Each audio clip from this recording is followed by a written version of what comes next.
These guidelines are part of the Born into Care series and have been produced as a result of growing awareness that safeguarding action at birth is far from unusual.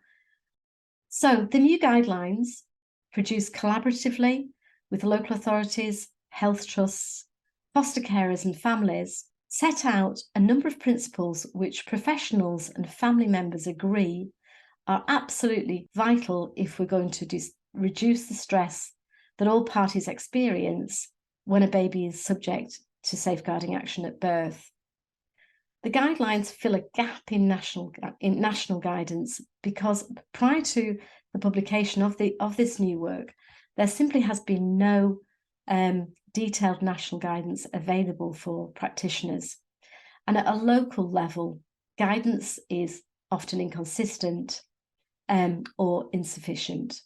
This does not mean to say there aren't pockets of excellent practice, but at the outset of this research, we identified a real need for more detailed guidance that was built through consensus with professionals and family members.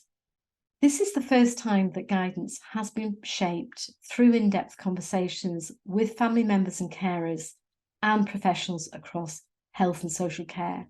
So separating parents from their newborn baby is clearly a really serious intrusion in family life.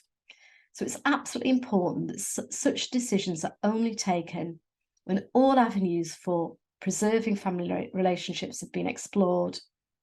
And it's also important to hold firmly in mind that separation of parents from babies at birth is an interim measure and family reunification must remain an option.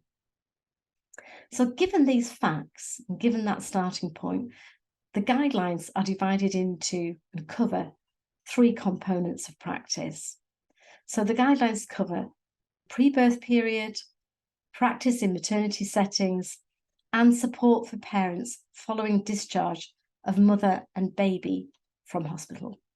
And referring to the pre-birth period, the guidelines aim to ensure that health and social care professionals work together with parents and the wider family network at an early point in pregnancy.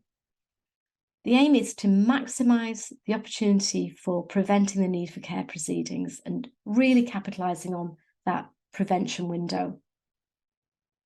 In relation to the pre-birth period, the guidelines also really emphasise assessment and help.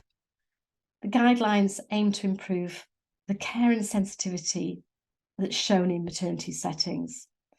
So obviously, most mums who are giving birth in maternity settings are not facing the prospect of care proceedings or being separated from their baby.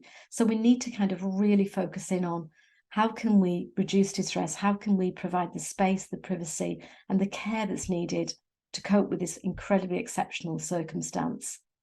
It's also incredibly important that we think about how can we support meaningful participation in any care proceedings, given the vulnerability of parents and particularly the mother in the immediate postpartum period. So guidelines aim to ensure care for mothers and fathers after they leave the hospital and return home, a home that will most likely have been prepared for a baby that actually doesn't arrive home. So holding parents really proactively in mind at that really critical point and thinking about how connection with the baby can be preserved is absolutely vital. And I think if we support parents at that point, it's far likely that we hold on to parents' engagement with services and the prospect of a potential reunification in the future.